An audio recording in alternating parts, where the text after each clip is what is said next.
Hey friends, my name is Jake. Welcome to Canadian Cutting Edge. Thanks for stopping by. Hopefully you liked the video enough that you will subscribe. If you viewed more than a couple of my videos, you probably like my channel enough. Please consider subscribing. It really would help me out. You know, less than 15% of the people who view videos on my channel are actually subscribers. So I think that's very low, and subscribing does help me out. Let's take a look at this knife today. This is the G6803 by Ganzo. Now, I thought the G series was dead and gone a few years ago. When I started YouTube doing Canadian Cutting Edge, 2016, you know, I reviewed probably 50 knives plus, actually more than 50 knives from Ganzo from the G series. The G series is basically a bunch of knives that are copies of expensive knives. Now, this knife probably is a copy of an expensive knife. I don't play in that world very much at all. I hardly look at knives that, you know, are more than $100. I just almost never do. You know, occasionally I do, but just I'm not really in that world that much. So I'm not quite sure if this is a copy. It probably is, or what it's a copy of. But that's sort of besides the point. Lately, Ganzo's putting out new knives in the G series. The G series has washers. So we got phosphor bronze washers in here. I can see them just through looking that way. That's what it is. This is a bigger knife, almost 3.5 inches in the blade, a little over 4 inches in the handle. And it's a Thumbstud knife. Now, there are problems with this knife. What I don't want you to do is get confused with the G6804 and the G6803. The G6804 has not got the same problems that the G6803 has. Am I going to recommend this knife? I'm going to tell you right now, earlier on in this video, I do not recommend this knife. So if you want to be done watching, go watch something else. I'm totally fine with that. If you want to find out why I don't like this knife that much, even though, look at that, it's, you know, working quite well. It's comfortable in the hand. What is wrong with this thing? Well, come over to the tabletop and I'll tell you all about it. Let's take a look at the price first before I get into the big reason why I don't like this knife. I got mine at White Mountain Knives. Now, that's not the best price. White Mountain Knives has this for $25.99, and you can save 10% with coupon code CCE. That makes it $23.39. Is that a terrible price? No, that's a pretty good price, but it's more than you need to pay for this. Power Cutlery's got it just in the black color, $17.59, but you can save 6% with coupon code CCE on Ganzo items at Power Cutlery, not on everything, but on Ganzo items. That makes it $16.53 there. US dollar $16.53, that's not bad for this knife. So obviously this is not a high-priced knife. Even Ganzo's not trying to make an awful lot of money from it, because Power Cutlery's got to make a profit too. And if they can sell it for $16.53, you know that this is not a high-end knife.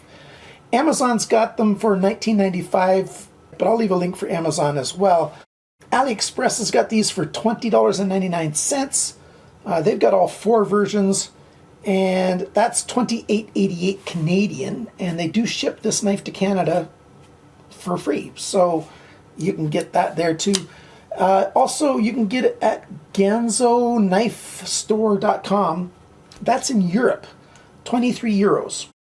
And in the United Kingdom, there's a store I found that has this for 29.99 pounds. What's the big deal with this thing? Well, that's a T9 screw, and it's very soft, and it's not even shaped like a Torx properly. It's got pointy edges to it. And this side, I guess, was even softer and didn't fit as well. This side just stripped right out.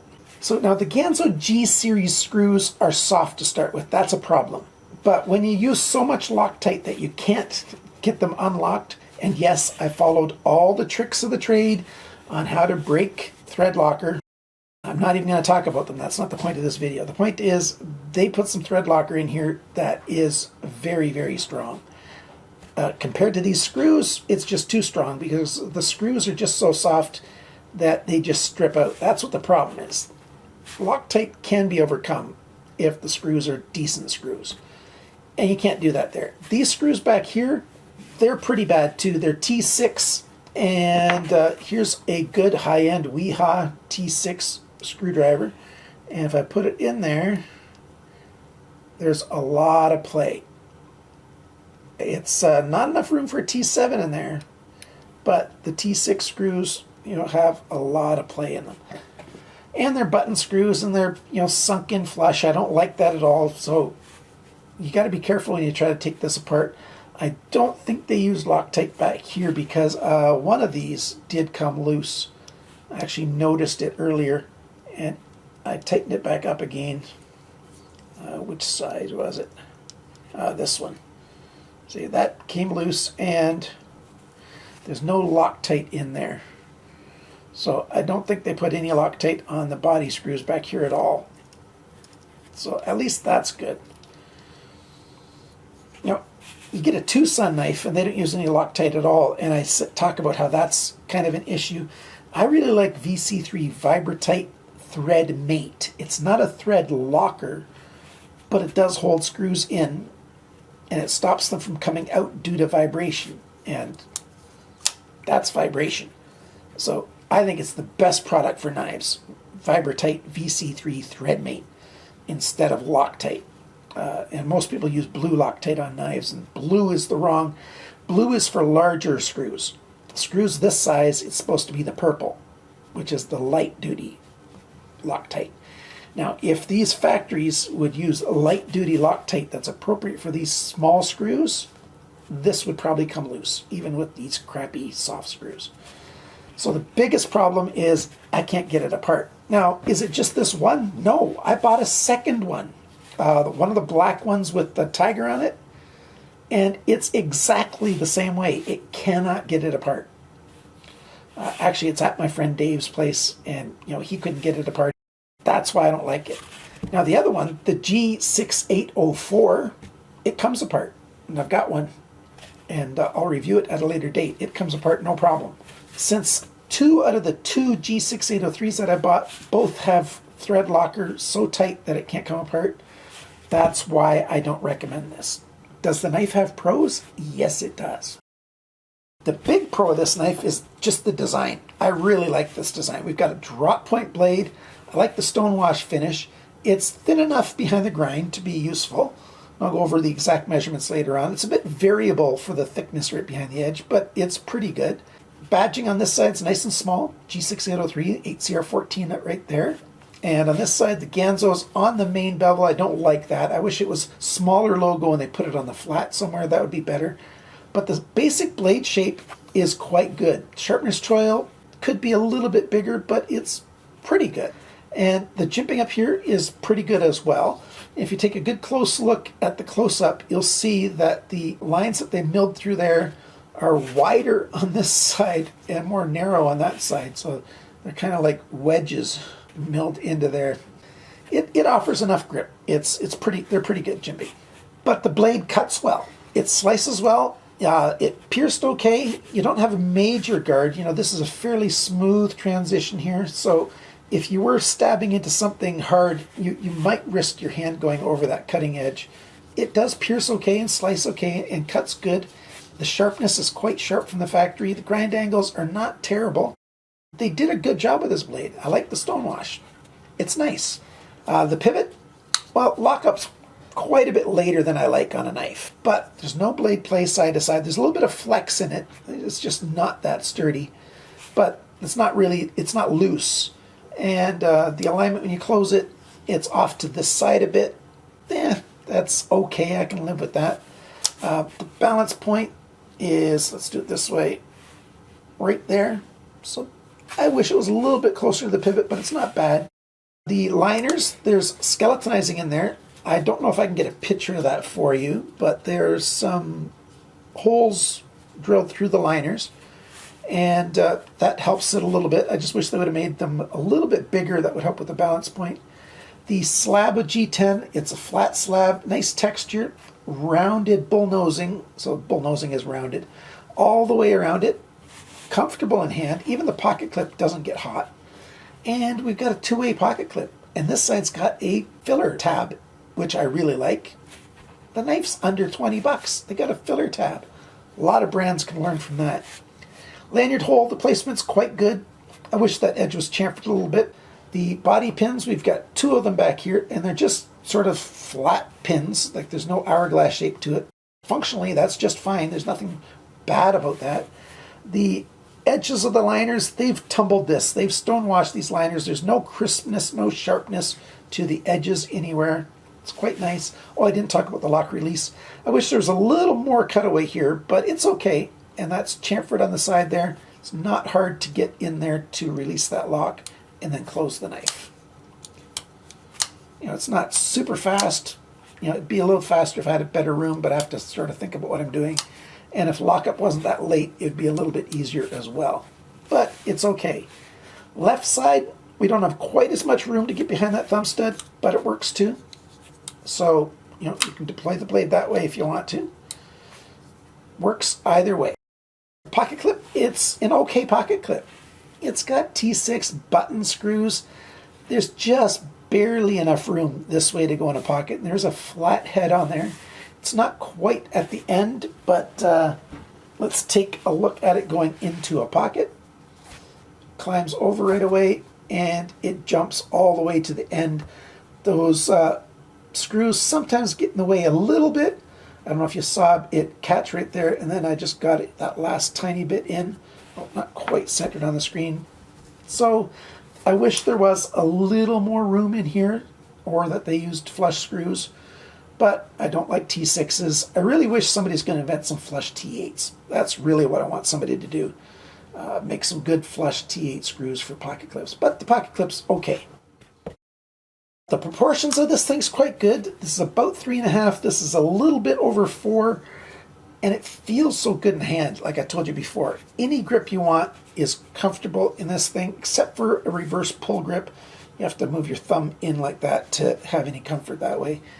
But it's a decent knife. I really like this design. I really wish that it worked better for these screws. I might just go ahead and take my Dremel and cut a trench through there so I can use a flat screwdriver to take it apart and then just replace the one of the screws, or both of the screws. Replace the whole pivot pin if I've got one the right size, because I'd like to be able to, you know, do maintenance on this. You know, I did put, you know, a little bit of Gunny Glide in there to make it work a little more smoothly than it did from the, you know, from the factory. But it works okay. If you're seeing that, it does okay. I'm fairly happy with it. Teardown. We can't do a teardown. I already told you why. So now let's go over all the sizes and dimensions. The weight of this knife, 115 grams, 4.05 ounces. That's not bad for this size. The factory sharpness, we got a score of 130 best, a little bit better than average, so that's good. The cutting edge length, 87.9 millimeters, 3.46 inches. Blade length to the closest spot on the handle scale here, 88.1 millimeters, 3.47 inches. The thickness of the steel, 2.7 millimeters, 0.106, so just over 1/10 of an inch thick. Blade depth, the widest point is right where my fingers are, 25.4 millimeters, 1 inch. The thickness behind the grind, well, it's thinner here. It's thinnest right about here, and it gets thicker. The average is 0.45 millimeters, 17.5 thousandths of an inch. So that's pretty good. Right here, it's 0.38 millimeters, 15 thousandths. And closer to the tip, it's 0.53, closer to 20.5 thousandths of an inch. But overall, it's okay. The little extra thickness at the tip is not bad. It helps keep the tip a little bit stronger.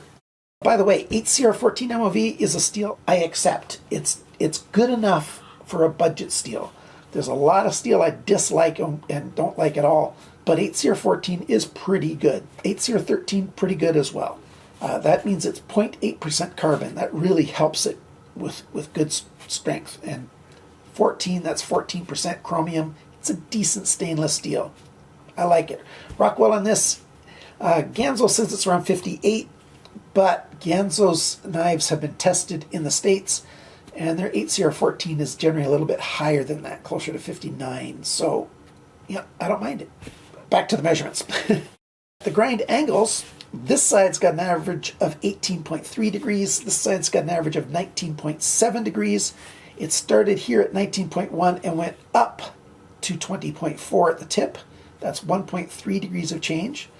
This side started at 19, so almost the same as that side. And it went down to 17.6 degrees there. So 1.4 degrees of change. So less than 2 degrees of change, and it's under 20 degrees on each side, basically. That's pretty good for the industry and for under a $20 knife. The handle length is 116.3 millimeters, 4.58 of an inch. The grip area, it's a little over 10 centimeters, just right around 4 inches. You know, with rounded points, I don't have an exact number for that.